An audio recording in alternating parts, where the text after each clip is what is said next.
अल्हम्दुलिल्लाह वहदहु वस्सलातु वस्सलामु अला मन ला नबिय्य बअदह। अम्मा बादु फ़अऊज़ु बिल्लाहि मिनश शैतानिर रजीम। बिस्मिल्लाहिर रहमानिर रहीम। अला इन्न औलिया अल्लाहि ला खौफुन अलैहिम वला हुम यहज़नून अल्लज़ीना आमनू व कानू यत्तक़ून। सदक़ल्लाहुल अज़ीम। दुरूद शरीफ पढ़ लो। या रब्बी सल्ली व सल्लिम, या रब्बी सल्ली व सल्लिम दाइमन अबदा अला हबीबिका खैरिल खल्क़ि कुल्लिहिम।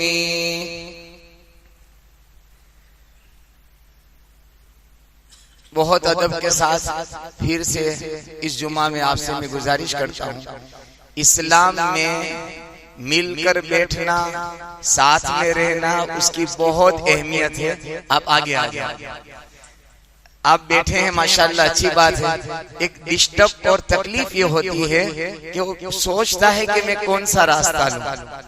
बल्कि मैं हदीस पाक की रोशनी में अर्ज करूं कि मेरे और आपके आका मुहम्मदुर रसूलुल्लाह सल्लल्लाहु ताला अलैहि व आलिहि वसल्लम नमाज से जमात शुरू होने से पहले सफ के अंदर आप पहली सफ में पहले नमाजी से लेकर आखिर तक पहला चक्कर लगाते थे।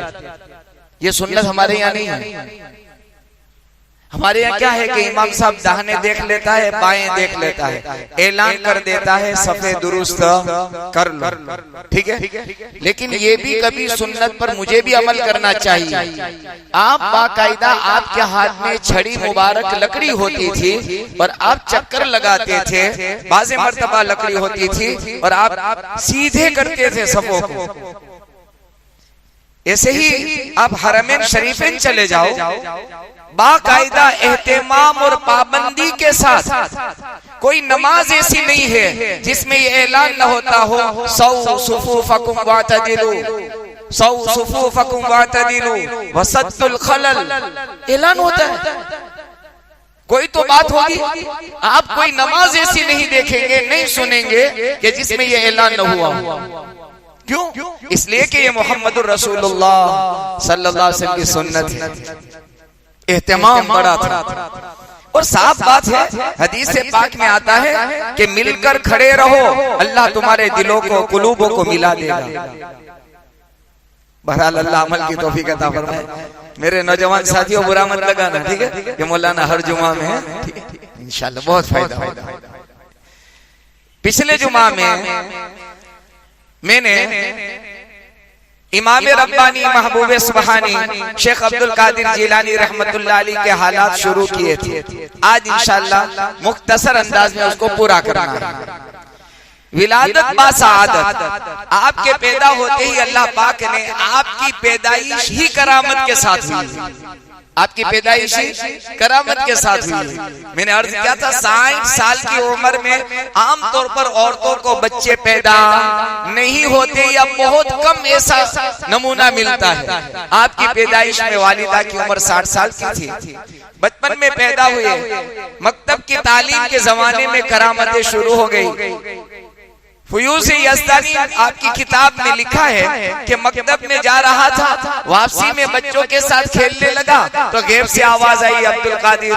आपका नाम था अब्दुल कादिर, आपकी कुन्नियत थी अबू मोहम्मद, आपका लक़ब था मुहियुद्दीन, अल्लाह के दीन को जिंदा करने वाला। वालिदा मोहतरमा का नाम फातिमा उम्मुल खैर आपका लक़ब था। सैयद सालेह अल हसनी आपके वालिद साहब का नाम था। 14 वास्तों से वालिदा हुसैन इब्ने अली से जा मिलती है आपका नसब, और 11 वास्तों से आपके वालिद साहब का नसब और शजरा सैयदना हसन इब्ने अली से जा पहुंचता है। ये मैंने पिछली मर्तबा अर्ज किया था। तो फरमाते हैं मकतब के बाद, पढ़ने के बाद खेलने में लग गया तो गैब से आवाज आई, अब्दुल कादिर खेलने के लिए पैदा नहीं किए गए हो। फिर फरमाते हैं कि मैं जब एक मर्तबा वही बचपन के जमाने में घर वापस आ रहा था तो मैंने एक गाय जा रही थी, उसकी दुम को पकड़ना चाहा, मस्ती का इरादा हुआ। जैसे ही गाय की दुम मैंने पकड़ी तो उसने मुंह को फिरा करके, अल्लाह ने जानवरों को बोलने और गोयाई की ताकत अता की। ये अल्लाह की कुदरतें हैं और वलियों की करामतें हैं। जो कुछ अल्लाह अपने वलियों के हाथ पर जाहिर करता है उसे करामत कहते हैं। ये होती है वलियों के हाथ पर जाहिर, करने वाले अल्लाह होते हैं। यहाँ हम ईमान वाले, हम मुसलमान, हम नबी के चाहने वाले, हम औलिया से मोहब्बत करने वाले धोखा खा जाते हैं, गलत फहमी का शिकार हो जाते हैं। अल्लाह ने जाहिर किया है, वली के हाथ पर हुआ है, हम ये समझने लगते हैं कि ये अल्लाह के वली से हुआ है। यहाँ थोड़ा डिस्टर्ब हो जाता है, बस इतना फर्क है। तो फरमाते हैं उस गाय ने मुंह घुमाया और कहा, ए अब्दुल कादिर, ये तेरा काम नहीं है, इसके लिए तुझे पैदा। सोचने लगे कि मैं डर गया, गाय के मुंह से मेरा नाम और अपनी जुबान में कह रही है जो मैं समझ रहा हूं कि ये तेरा काम नहीं है, इसके लिए तेरी पैदाइश और तेरा मकसद जिंदगी है नहीं है। बहरहाल तालीम हासिल की अपने जमाने में अपने अल्लाह वालों से, लेकिन याद रखना माँ होती है, माँ की तरबियत का असर अपनी औलाद पर होता है। इसके जीते जागते सबूत और नमूने और मिसालें, एग्जाम्पल दुनिया के अंदर अल्लाह के औलिया की जिंदगियां हैं। बड़ी परवरिश की, फक्र फाका के साथ, तंदुरुस्ती के साथ, जो मिला खा लिया, न मिला शुक्र कर लिया, सब्र कर लिया, मिला शुक्र कर लिया, जिंदगी के दिन काटे। 18 साल में आपने बगदाद का सफर किया है और रास्ते में जो डाकुओं की डाकाजनी हुई, दुनिया के इंसान माल जमा करने, माल बचाने, माल कमाने के लिए झूठ बोला करते हैं और इमाम रब्बानी शेख अब्दुल कादिर जिलानी सच बोलकर माल दे रहे हैं। फरमाते हैं मेरे साथी माल बचाने के लिए झूठ बोलते थे, मैं माल देने के लिए सच बोलता था। तो अल्लाह ताला ने वो दिन दिखाए कि डाकुओं का सरदार शेख अहमद बदवी आपके हाथ पर बैयत हुआ, आपके हाथ पर तौबा की और अपने गुनाहों को छोड़ा। आपके साथियों ने, डाकुओं के सरदार के साथ इनके साथियों ने इस गुनाह से तौबा की और शेख अहमद बदवी अपने जमाने का वली बनकर दुनिया से गया। फरमाते हैं आप बड़े गरीब परवर थे, गुरबा से बड़ी मोहब्बत थी। जमाने के बड़े बड़े सलातीन बादशाह, अपने जमाने के बड़े बड़े उमरा आपके दरवाजे पर आते थे, आप तवज्जो भी नहीं करते थे।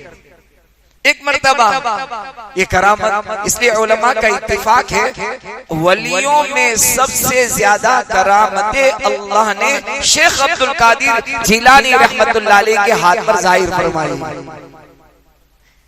बहुत बड़ी बात है, लेकिन इससे एक नुकसान तो नहीं कहूंगा, हम इस गलत फहमी में चले गए, हम इस गलत फहमी में चले गए कि बड़े बड़े और भी औलिया आए, ख्वाजा निजामुद्दीन औलिया आए और इसी तरह से कुतुबुद्दीन बख्तियार काकी आए, अलाउद्दीन साबिर कलियरी आए और इसी तरह से ख्वाजा खाजगान मोइनुद्दीन चिश्ती अजमेरी संजरी रहमतुल्लाह अलैह आए, बड़े बड़े औलिया आए। लंबी फहरिस्त है इन सिलसिलों के अंदर औलिया की, लेकिन करामत की वजह से सबसे ज्यादा अगर याद किए जाते हैं तो शेख अब्दुल कादिर जिलानी याद किए जाते हैं रहमतुल्लाहि अलैह। हालांकि कुतुबुद्दीन बख्तियार काकी कोई अल्लाह के कम वली नहीं थे, हाँ निजामुद्दीन औलिया अल्लाहु अकबर कबीरा अपने जमाने के बहुत बड़े वली कामिल है। आप इनके मजार पर जाएंगे, बड़ी तख्ती चांदी के वर्क में लगी है, जो कतबा लगा है पूरा चांदी का है, बांग्लादेश के किसी बादशाह ने बनाया था, पहला लफ्ज लिखा है सुल्तानुल हिंद निजामुद्दीन औलिया। लेकिन चूंकि करामतों की वजह से शेख अब्दुल कादिर जिलानी रहमतुल्लाह अलैह बहुत ज्यादा मशहूर और मारूफ हो गए। तो बादशाह वक्त आपके पास दीनार और दिरहम लेकर आया, हदिया तोहफा लेकर, तो आपने रखा, कहा मुझे इसकी जरूरत नहीं है, बहुत इसरार करने लगा। तो फिर आपकी करामतों में लिखा है कि आपने उस चांदी, उस जमाने में डले होते थे, डले यानी एक वजन होता था, हमारे गोल सिक्के नहीं होते थे, चांदी का छोटा टुकड़ा, सोने के टुकड़े, उसको डले कहते हैं उर्दू जुबान में। उसका एक माप वजन होता था, 1 2 3 4 इस तरह से वो वजन से हो जाता था, लेन देन इसी तरह से होती थी। इसी वजह से हमारे उस जमाने में ज़कात निकलती थी, सोने में से सोना ओछा कर देते थे, कम कर देते थे, और सोने का टुकड़ा अलग करके उसमें से थोड़ा कम करके ज़कात में दे देते थे। फिर करेंसी बदली तो नोट आई। अब मस्तूरात से यूं कहो कि भाई सोना है तो हमारे पास पैसा तो नहीं है, हम कहां से ज़कात दे?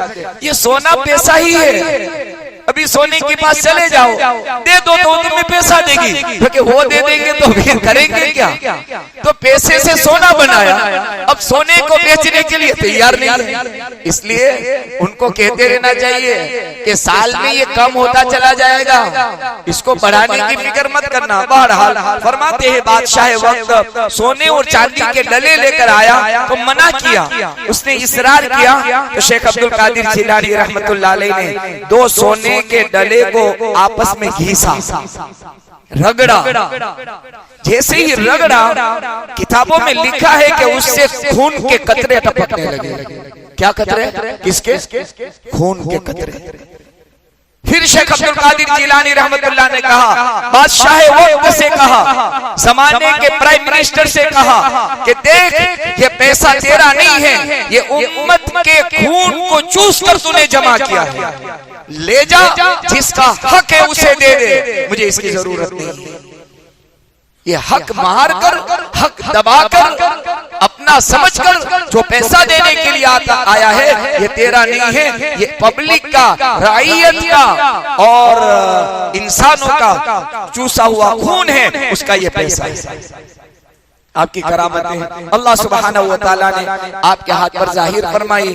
आपने इल्म में, तकवा में, तहारत में, पाकीज़गी में, अपने जमाने में अल्लाह सुब्हानहू व तआला ने बहुत आपसे काम लिया।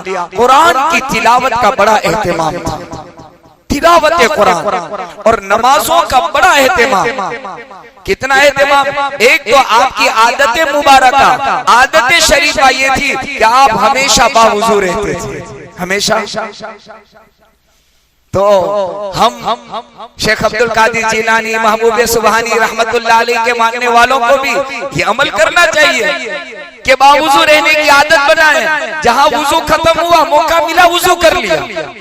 एक अल्लाह वाले का हाल लिखा है, हालात जिंदगी में लिखा है, बावुज़ू रहने की आदत में ये लिखा है कि एक मर्तबा समंदर के किनारे पर, नदी के किनारे पर वुज़ू टूटा। अब यहाँ वो खड़े हैं, 10 कदम पर पानी है। कितने कदम पर? 10 कदम पर पानी है। उस अल्लाह वाले का एहतमाम देखो, वहीं उन्होंने तयम्मुम किया। क्या किया? तयम्मुम किया।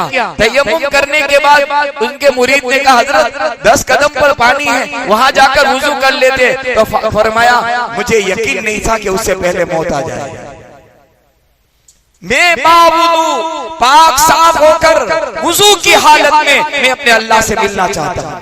अगर 10 कदम जाने से पहले अगर मेरी मौत आ गई, मैं अल्लाह को ये मुंह दिखाने कहने के काबिल रहूंगा, अल्लाह में तयम्मुम करके आया। यहाँ तयम्मुम किया, 10 कदम जाने के बाद आपने वुज़ू किया।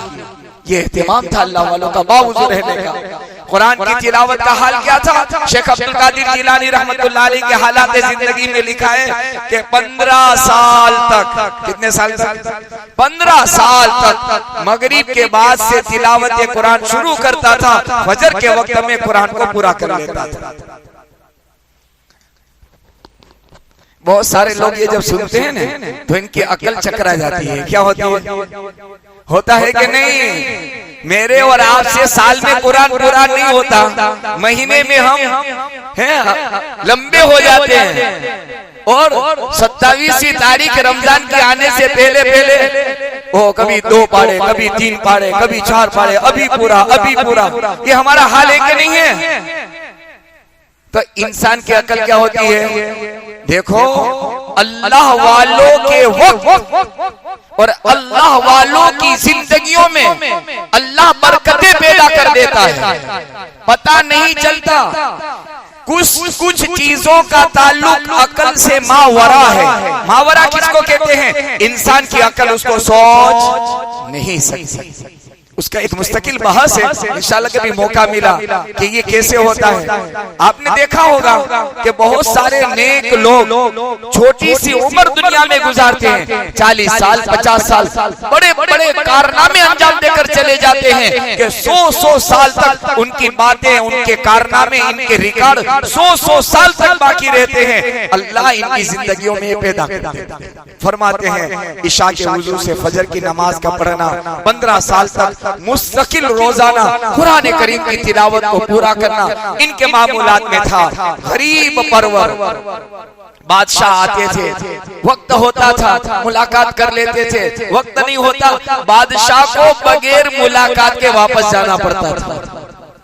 बादशाह को बगैर मुलाकात के वापस जाना पड़ता था। ये इनका हाल था। बहरहाल मेरे बुजुर्गों, ये इमाम रब्बानी शेख अब्दुल कादिर जिलानी रहमतुल्लाह अलैह के हालात जिंदगी हैं। और आपने अपने जमाने में बड़े वाज किए।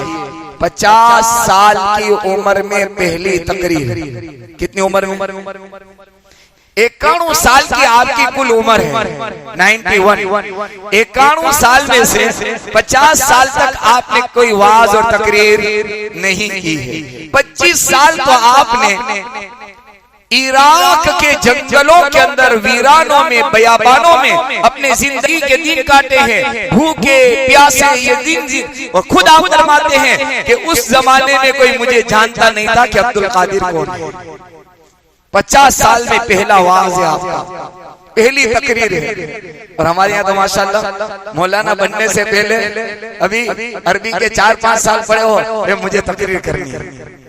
याद रखना, अल्लाह वाले होते हैं। वो डरते हैं कि मैं जो कह रहा हूँ कर भी रहा हूँ, नहीं कर रहा हूँ।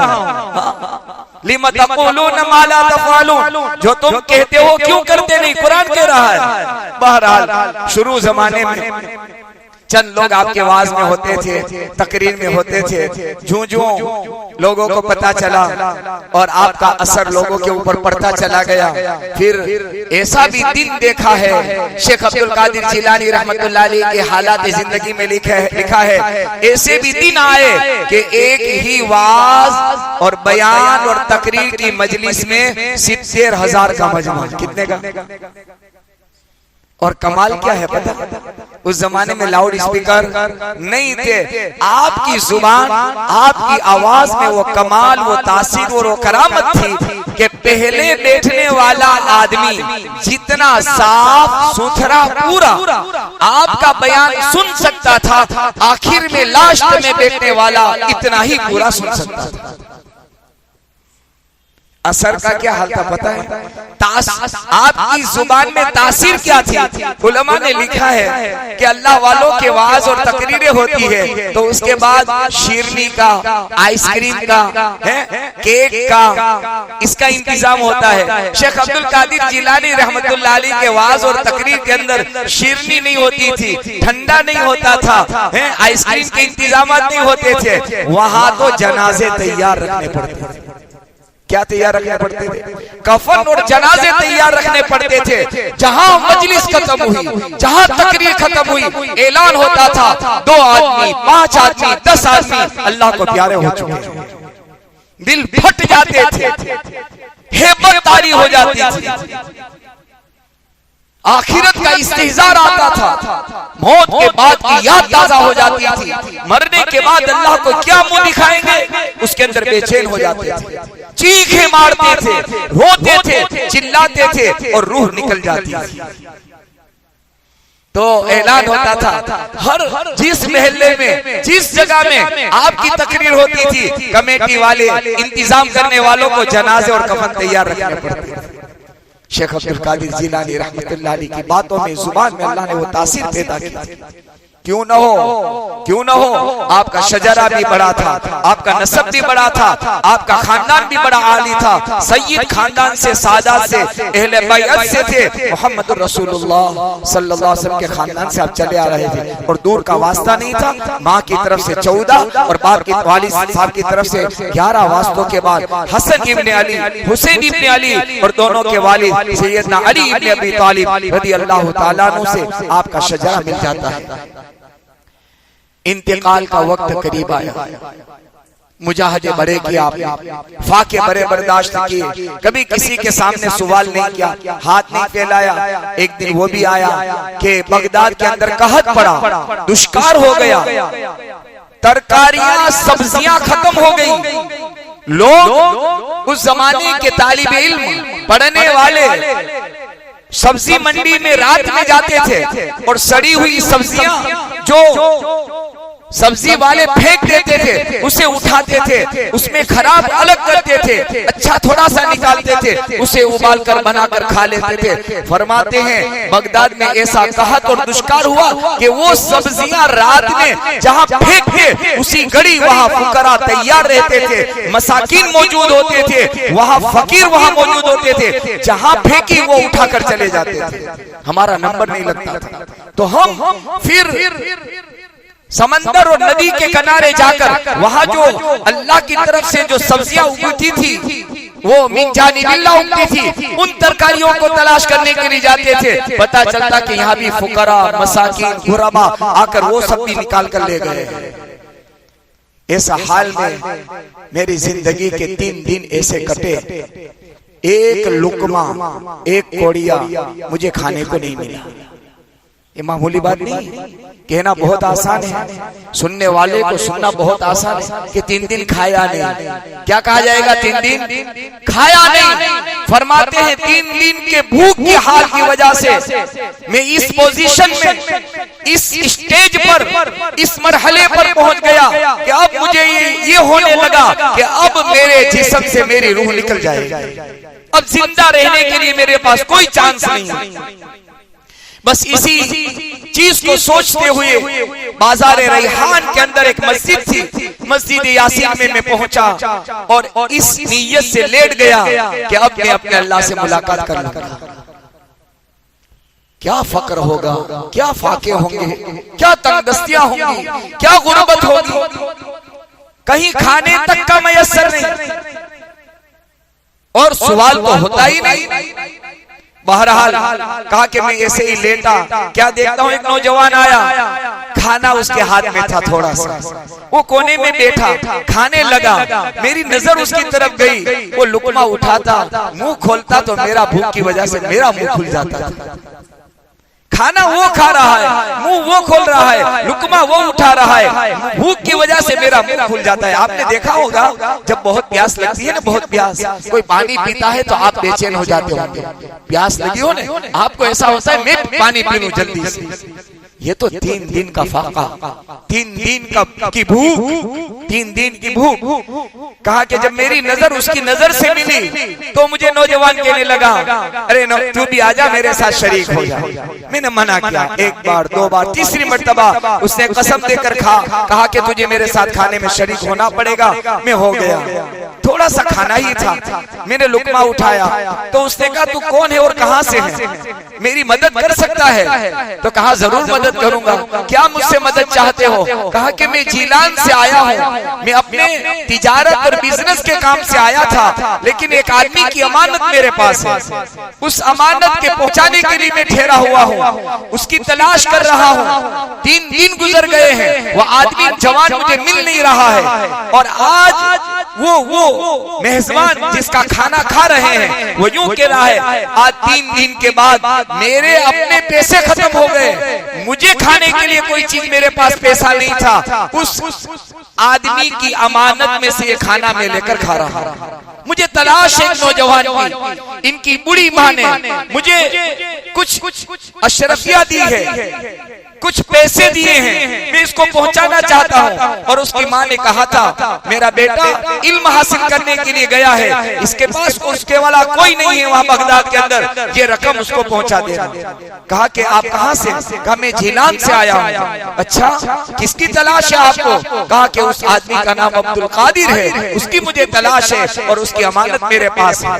कहा कि वही नौजवान मैं अब्दुल कादिर हूँ, मेरी बूढ़ी वालिदा ने मेरे लिए कुछ रकम भेजी होगी, मैं इल्म हासिल करने के लिए बगदाद आया हूँ, इस वक्त मेरे पास भी कुछ नहीं है। तो खाने के साथ साथ वो नौजवान कहने लगा अब्दुल कादिर ये खाना मेरा नहीं है, तुम्हारे पैसे से ही मैंने लिया है, तुम भी मुझे माफ कर देना। कहा हम दोनों ने खाना खाया, जो पैसे बचे थे शेख अब्दुल कादिर जिलानी रहमतुल्लाह अलैह के हाथ में दिए, उसमें से सखावत तो देखो, खुद गरीब फकीर, खुद जरूरतमंद, कहा थोड़े से पैसे मैंने लिए और थोड़े उनको वापस कर दिए कि तुझे रास्ते में ज़्यादा सफर में तुझे तोशे के तौर पर जरूरत पड़ेगी, कुछ पैसे तू वापस ले जा, उसको खर्च कर देना। ये सखावतें थी इमाम रब्बानी शेख अब्दुल कादिर जिलानी रहमतुल्लाह अलैह की। गरीबों से मोहब्बत, गरीबों से मोहब्बत। जब आप सफर हज के लिए जा रहे थे, रास्ते में जिस बस्ती से गुजरते थे, बड़े बड़े मालदार अमीर, बड़े बड़े अपने जमाने के यानी अरब लखपति इंतजार करते थे कि शेख अब्दुल कादिर जिलानी रहमतुल्लाह अलैह के बारे में इंतजार करते थे, हमारे घर में कदम रंजा फरमाए, इनकी कदम बोसी हमें मिले। तो आप ऐलान करते थे कि इस बस्ती में सबसे ज्यादा गरीब कौन है, उसके घर में जाऊं। झोपड़ों में चले जाते, गरीब के यहाँ खाना तनावुल करते, बड़े बड़े मालदार अपना खाना लेकर उस गरीब के यहाँ आते थे। गरीब कहते थे आज तो मेरा ईद का दिन हो गया, बड़े बड़े मालदार जो कभी हमें देखने के लिए नहीं आते थे, आज आपकी बरकत से हमारे घर में वो आ रहे हैं। गरीब परवरी थी। बहरहाल अपनी जिंदगी के 91 साल बगदाद के अंदर गुजार कर, जिंदगी के आखिरी जब दिन थे 560 हिजरी के अंदर आप दुनिया से गए हैं, बीमार हुए हैं। आखिरी दिन का हाल, आपके 12 साहिबजादे हैं, 12 लड़के हैं, वो हाल सुनाते हैं कि जब आपको बहुत ज्यादा तबीयत खराब हुई तो हमने पूछा अब्बा हुजूर आपको कहाँ तकलीफ हो रही है? तो कहा मेरा पूरा जिस्म टूट रहा है, पूरे जिस्म में मुझे तकलीफ है। और याद करना, माफ करना, समझ लेना, सकरात का हाल बहुत बुरा है, सकरात की तकलीफ बहुत सख्त है। इसलिए मेरे और आपके आका मुहम्मदुर रसूलुल्लाह सल्लल्लाहु अलैहि वसल्लम अपनी हयात में, अपनी जिंदगी में जहां अल्लाह से बहुत सारी दुआएं मांगते थे, एक दुआ ये भी थी अल्लाहुम्मा हासिबनी हिसाबन यसीरा, ए अल्लाह मेरा हिसाब आसान कर लेना। दूसरी एक दुआ आपकी ये मनकूल है, आप अल्लाह से दुआ फरमाते थे अल्लाहुम्मा इन्नी अऊज़ु बिका मिन गमरातिल मौत व सकरातिल मौत, ए अल्लाह गमराते मौत और सकराते मौत को आसान कर देना। इसलिए सैयदा आयशा सिद्दीका रज़ी अल्लाह ताला अन्हा फरमाती हैं जब आप अपनी जिंदगी के आखिरी दिन अल्लाह के नबी मुहम्मदुर रसूलुल्लाह सल्लल्लाहु अलैहि वसल्लम की दुनिया से पर्दा फरमाना, रहलत फरमाना, विसाल होना, आयशा फरमाती हैं रज़ी अल्लाह ताला अन्हा बार बार बेहोश होते थे, होश आता पानी में हाथ डालते, अपने चेहरे पर फिराते, आप मिसवाक लेते, चेहरे अपने मुंह में मिसवाक करते, बार बार बेहोशी, फिर होश आता, पानी में हाथ डालना, अपने चेहरे पर फिराना, और ये बहुत ज्यादा सख्ती का हाल होता है। नबियों पर जब ये हाल है, अल्लाह के औलिया का सकरात में जब ये हाल है, आपके बेटे शेख सैयद मूसा फरमाते हैं मैंने अपने अब्बा से पूछा, शेख अब्दुल कादिर जिलानी रहमतुल्लाह अलैह से पूछा अब्बा कहाँ दर्द है, कहाँ तकलीफ है? कहा बेटे जिस्म का कोई भाग, कोई उज़्व, कोई हिस्सा ऐसा नहीं है जो इस वक्त तकलीफ में न हो। हाँ अलबत्ता अल्लाह का शुक्र है मेरा दिल बहुत मुतमईन है, दिल में बहुत सुकून है, इस वक्त मेरा दिल मेरे अल्लाह के साथ लगा हुआ है। कहा बेटो थोड़ी जगह खाली कर दो, तुम्हारे अलावा अल्लाह की बहुत बड़ी ज्यादा तादाद में मखलूक अल्लाह की यहाँ मौजूद है, उसके लिए जगह खाली कर दो। पता ये चला अल्लाह ने आसमानों से जन्नत के फरिश्तों की जमातों की जमातें शेख अब्दुल कादिर जिलानी रहमतुल्लाह अलैह के एजाज में, इकराम में, और आपकी रूह को इज्जत के साथ अल्लाह के दरबार में पहुंचाने के लिए अल्लाह ने भेज दी। तो आप यूं कहते थे आपका आना मुबारक है, सलाम हो आप पर, आपका आना मुबारक है, सलाम हो आप पर। ये फरिश्तों से आप खिताब करते थे। ये जिंदगी के ऐसे दिन काट कर अल्लाह का इतना बड़ा वली रबीउल सानी के महीने में जो अभी चल रहा है, आपके विसाल की तारीख के बारे में शायद पिछली मजलिस में मैंने कहा हो 8, 11, 12, 13 और बाजों ने 9 को भी लिखा है, लेकिन ज्यादा उलमा का रुझान ये है कि 11 रबीउल सानी पीर के दिन, सोमवार के दिन आप दुनिया से रुखसत हुए हैं, आपका विसाल हुआ है। जिस मदरसे में आप पढ़ाते थे, जो मदरसा आपकी जगह था, उसी के अंदर जब लोगों को पता चला, हुजूम के हुजूम आपके दीदार करने के लिए आने लगे। जब रात का वक्त हुआ, उसी मदरसे में जहाँ अपनी जिंदगी के दिन काटे, लाखों इंसानों को हिदायत का रास्ता बताया, करोड़ों इंसानों को जहन्नम से बचाने का सामान आपके जरिए से अल्लाह ने पैदा फरमाया। कई ईसाई अपने जमाने में आपके हाथ पर मुसलमान हुए, करोड़ों गुनहगार सियाकार खतावार आपके हाथ पर ताईब और तौबा की और जन्नत के रास्ते पर चले। रात के वक्त में बहुत हुजूम होने लगा, आपके साहिबजादों ने रात ही रात में आपको अल्लाह के हवाले कर दिया। इन्ना लिल्लाहि व इन्ना इलैहि राजिऊन। आपकी जिंदगी के आखिरी असबाब, आखिरी वसीयत, आखिरी नसीहत अपने बेटों को जो थी, उसमें चंद मैं आपकी खिदमत में अर्ज करता हूँ। सबसे पहली नसीहत शेख अब्दुल जब्बार आपके बेटे को ये थी, इत्तकिल्लाह, बेटा अल्लाह के अलावा किसी से मत डरना, अगर डर हो तो अल्लाह का हो। अल्लाह मुझको और आपको नसीब फरमाए। दूसरी वसीयत ये थी, बेटा दुनिया वालों से, मखलूक से उम्मीद मत लगाना, उम्मीद लगाना हो तो अल्लाह से लगाना। इसलिए कि उम्मीद पैदा करने के, उम्मीदों को पूरा करने वाली जात अल्लाह की है, उम्मीदों को पूरा करने वाली जात अल्लाह की है। बेटा अगर कोई जरूरत पेश आ जाए, सबसे पहले उससे मांगना जो जरूरतों को पूरा करता है।